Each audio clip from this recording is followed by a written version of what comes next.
Hi guys! Good morning everyone! So for today's video ay tara at samahan niyo po ako magluto nitong ating ginataang puso ng saging at syempre lalahukan natin yan dyan guys ng pork, konting pork saka itong ating tinapa na hinimay-himay natin.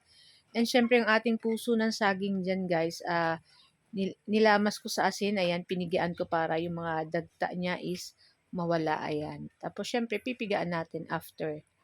Tapos, ayan na nga yung medyo maaga po tayong nakapuntang Talipapa kaya ito yung ating binili kasi parang ang tagal-tagal na namin nung last time na kumain itong ating puso ng saging. Sakto guys, may dun sa Talipapa may ready ng kagagayat pa lang na puso ng saging. So, binili na natin.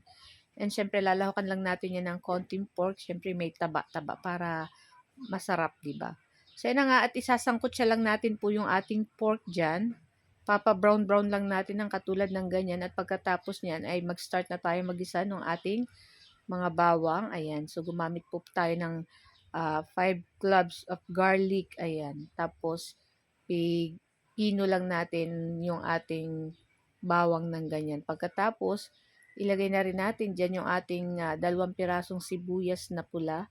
Ayan, para mas marami pong sibuyas at bawang, syempre, mas masarap po. Pagkatapos nilagay na rin natin dyan yung ating hinimay-himay na tinapa at itong ating pusong saging na pinigaan. Ayan.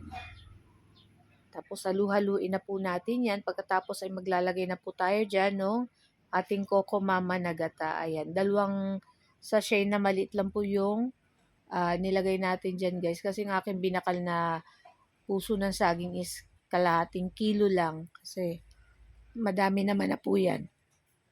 Ayan, pasensya na po at medyo parang napaos ako. Pagkatapos, syempre maglalagay po tayo dyan ng ating sukang tuba. So, magdadagdag pa po tayo dyan ng konting asin at mga 1 teaspoon or 2 teaspoon na sugar para maging balance lang yung lasa nitong ating ginataang puso ng saging.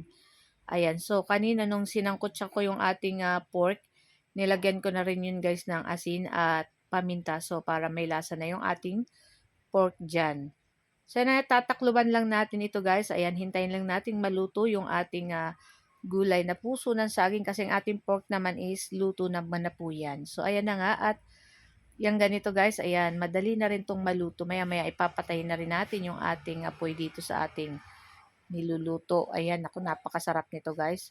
Talagang ako'y nag-crave nitong ating puso ng saging. At ayan na nga, at ilagay na rin natin yung ating 3 pirasong chili or yung ating siling pangsigang. Ginagamit natin sa ating sinigang.